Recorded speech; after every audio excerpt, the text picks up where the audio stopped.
برادران اہل سنت و جماعت السلام علیکم ورحمۃ اللہ تعالی وبرکاتہ۔ کافی دنوں تک انالائز کرنے کے بعد میں نے سوچا کہ اب یہ وقت صحیح ہے اس مدے پر گفتگو کرنے کے لیے تاکہ صحیح سچویشن سے آپ سب کو آگاہ کر سکوں۔ آج کل ایک عجیب صورتحال دیکھنے میں آ رہی ہے کہ ایرانی سپریم لیڈر علی خامنئی کے قتل کے بعد بعض سنی نما مشائخ پیرزادگان، علماء اور طلباء کی جانب سے اس قدر افسوس اور غم کا اظہار کیا جا رہا ہے کہ انسان حیران رہ جاتا ہے۔ حد تو یہ ہو گئی کہ کچھ لوگوں نے انہیں شہید قرار دے دیا اور بعض لوگوں نے تو جذبات میں آ کر انہیں دور کا علی و حسین تک کہہ ڈالا۔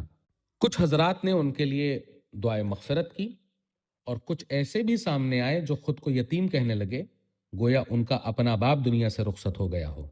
یہ طرز عمل نہ صرف حیران کن بلکہ شرعی اور فکری اعتبار سے انتہائی قابل غور بھی ہے، کیونکہ قرآن مجید واضح طور پر اہل ایمان کو خبردار کرتا ہے، یا ایہا الذین آمنوا ادخلوا فی السلم کافۃ ولا تتبعوا خطوات الشیطان انہ لکم عدو مبین۔ سورہ بقرہ آیت نمبر 208۔ اے ایمان والو، اسلام میں پورے کے پورے داخل ہو جاؤ اور شیطان کے قدموں کی پیروی نہ کرو، بے شک وہ تمہارا کھلا دشمن ہے۔ لہٰذا ان تمام سنی نما مشائخ پیرزادگان اور علماء سے ادب کے ساتھ عرض ہے کہ خدارہ اس معاملے میں جذبات کے بجائے دین کی اصولی رہنمائی کو سامنے رکھیں۔ کسی سیاسی یا فرقہ وارانہ مفاد کو اسلامی جنگ کا نام دینا اور اسے امت مسلمہ کی جنگ قرار دینا ایک انتہائی خطرناک طرز فکر ہے۔ ابھی ایک دو دن قبل کسی جلسے میں یا جلوس میں اتحاد کے نام پر شیعہ سنی بھائی بھائی کے نعرے لگائے گئے۔ اگر واقعی اتحاد ہی مقصد ہے تو پھر سوال یہ ہے کہ اتحاد صرف مولا علی کرم اللہ تعالی وجہ الکریم کے نام پر ہی کیوں ظاہر کیا جاتا ہے؟ مولا علی تو پہلے ہی اہل سنت و جماعت کے مقدسات میں شامل ہیں، ان کی محبت ہمارے ایمان کا حصہ ہے۔ اگر حقیقی اتحاد کا مظاہرہ کرنا ہی ہے تو پھر ان مقدسات کے نام پر بھی نعرے بلند کیے جائیں جو اہل سنت و جماعت کے نزدیک ایمان کا حصہ ہیں، جیسے گلی گلی نگر نگر ابو بکر ابو بکر، گلی گلی نگر نگر عمر عمر عمر عمر، یا غوث المدد، حق معین یا معین، دم مدار بیڑا پار، هو الباقی هو الخادم، یا وارث حق وارث۔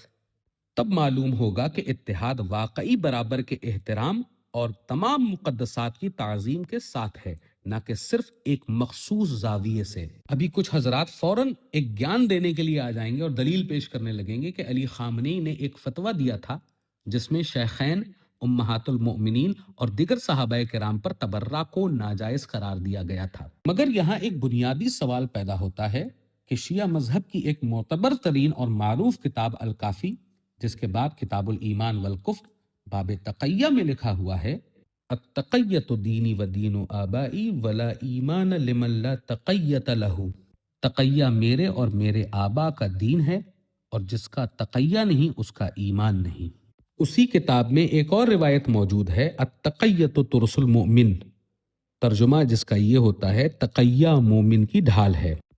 اور پھر ان کی معتبر ترین کتاب بحار الانوار میں یہ جملہ بھی منقول ہے، التقیۃ تسعۃ اعشار الدین، جس کا ترجمہ ہوتا ہے تقیہ دین کے 10 حصوں میں سے 9 حصے ہیں۔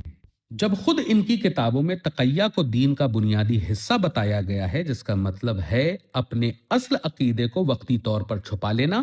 تو پھر یہ سوال کرنا فطری ہے کہ آیا ایسے فتویٰ حقیقی عقیدہ ظاہر کرتے ہیں یا محض سیاسی مصلحت کا حصہ ہوتے ہیں؟ اگر وہ فتویٰ واقعی اخلاص پر مبنی تھا تو پھر آج بھی 9 ربیع الاول کو عید زہرہ کے نام پر بعض مقامات پر شیخین کے پتلے جلانے کی خبر کیوں آتی ہے؟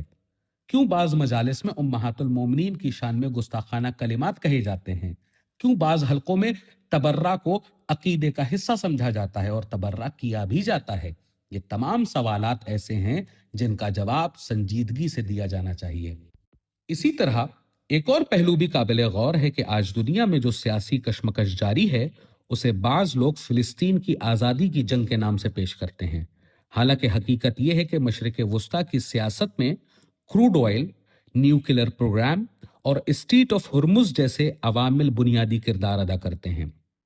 اگر ایران واقعی فلسطین کو آزاد کرانا چاہتا ہے تو پھر یہ سوال اٹھتا ہے کہ وہ اپنی عسکری طاقت یا معاشی قوت کے ذریعے براہ راست، میں پھر سے کہہ رہا ہوں، براہ راست فلسطینی عوام کو کتنی مدد کر چکا ہے؟ یہ سوال ہے اور اہم سوال ہے۔ کیا کسی کے پاس ایسا واضح ثبوت موجود ہے جس میں یہ دکھایا جا سکے کہ ایران نے فلسطینی عوام کو براہ راست، میں پھر سے کہہ رہا ہوں، براہ راست بڑے پیمانے پر معاشی یا انسانی امداد فراہم کی ہوں؟ اکثر کہا جاتا ہے کہ مدد حماس کے ذریعے سے فراہم کی جاتی ہے، مگر یہاں ایک اور سوال پیدا ہوتا ہے کہ اگر حماس کے پاس پیشے ور جنگجو موجود تھے تو پھر عام فلسطینیوں کے ہاتھوں میں ہتھیار دے کر جنگ میں کیوں جھونکا گیا؟ 2023 کے بعد ہونے والی جنگ کے اعداد و شمار انتہائی دردناک ہیں۔ 60,000 سے زائد فلسطینی جاں بحق ہوئے، 1,60,000 سے زیادہ زخمی ہوئے اور تقریباً 1.9 ملین فلسطینی بے گھر ہو گئے۔ یہ جنگ اس وقت شدت اختیار کر گئی جب حماس نے اسرائیل پر حملہ کیا اور خود تو چھپ گئے، جس کے بعد اسرائیل نے غازہ میں وسیع پیمانے پر فوجی کارروائی شروع کر دی اور یہ نتیجہ نکل کر آیا۔ اب سوال یہ ہے کہ اس تمام صورتحال میں سب سے زیادہ نقصان کس کا ہوا؟ ظاہر ہے نقصان فلسطین کی عوام اور فلسطین کے عام مسلمانوں کا ہوا، فلسطینی بچوں کا ہوا، فلسطینی عورتوں کا ہوا، فلسطینی نوجوانوں کا ہوا۔ اس تناظر میں بعض لوگ یہ سوال بھی اٹھاتے ہیں، بلکہ کئی معتبر ترین کتب میں لکھا ہوا ہے کہ اس پورے معاملے کے پیچھے جو مسجد اقصیٰ کی حفاظت کا جو ڈھونگ رچا جاتا ہے، اس کے پیچھے کہیں تابوت سکینہ حاصل کرنا تو نہیں ہے، جس کے پیچھے یہ یہودی بھی پڑے ہوئے ہیں اور یہ ایرانی رافضی بھی پڑے ہوئے ہیں۔ اور اگر آپ کو واقعی مظلوموں کی حمایت ہی کرنا تھی تو پھر یہ آواز اس وقت کیوں نہ اٹھی کہ جب عراق میں لگ بھگ 70,000 سنی مسلمان قتل کر دیے گئے، شام میں 5 لاکھ سے زائد سنی مسلمان مار دیے گئے، لبنان میں 30,000 سے زائد سنی مسلمان مار دیے گئے، اور یمن میں 25,000 سے زائد سنی مسلمان مار دیے گئے، اور بے گھری کی صورتحال تو پوچھئے ہی نہیں، تقریباً 30 لاکھ سے زائد عراقی بے گھر ہو گئے، 1,30,00,000 سے زائد شامی بے گھر ہو گئے، 2 کروڑ سے زائد یمنی بے گھر ہو گئے، 5 لاکھ سے زائد لبنانی بے گھر ہو گئے۔ یہ تمام اعداد و شمار اس حقیقت کی طرف اشارہ کرتے ہیں کہ مشرق وسطیٰ کی سیاست انتہائی پیچیدہ ہے اور اسے صرف مذہبی جذبات کے ذریعے سمجھنا ممکن نہیں ہے۔ لہٰذا اہل سنت کو چاہیے کہ وہ دین، عقیدہ اور سیاسی معاملات میں مکمل بصیرت اور احتیاط کے ساتھ موقف اختیار کریں، تاکہ جذبات کے بجائے علم، تحقیق اور اصول شریعت کی بنیاد پر بات کی جا سکے۔ اب اصول شریعت کو سامنے رکھ کر یہ دیکھا جائے کہ اگر کوئی گروہ یا فرد ایسے عقائد رکھتا ہے جو ضروریات دین کے خلاف ہو تو اس کے بارے میں اہل سنت کے فقہی اصول کیا کہتے ہیں۔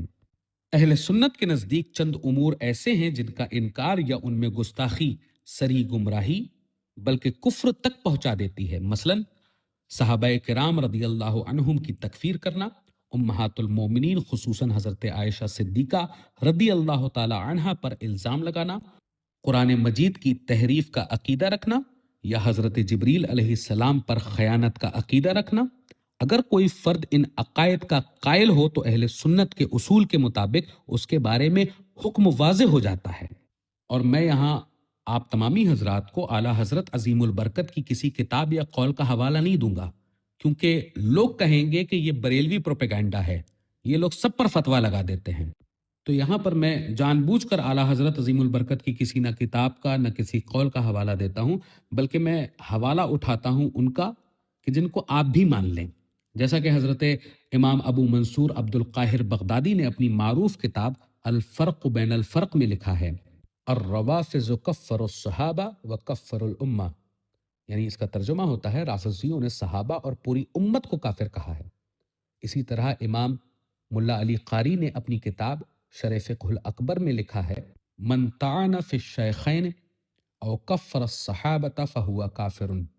ترجمہ جس کا یوں ہوتا ہے جو شخص شیخین یعنی حضرت ابو بکر و عمر رضی اللہ تعالی عنہما پر طعن کرے یا صحابہ کو کافر کہے وہ خود کافر ہے۔ فقہ اہل سنت میں ایک اصولی قاعدہ بھی بیان کیا گیا ہے جسے علماء نے متعدد کتب میں ذکر کیا ہے،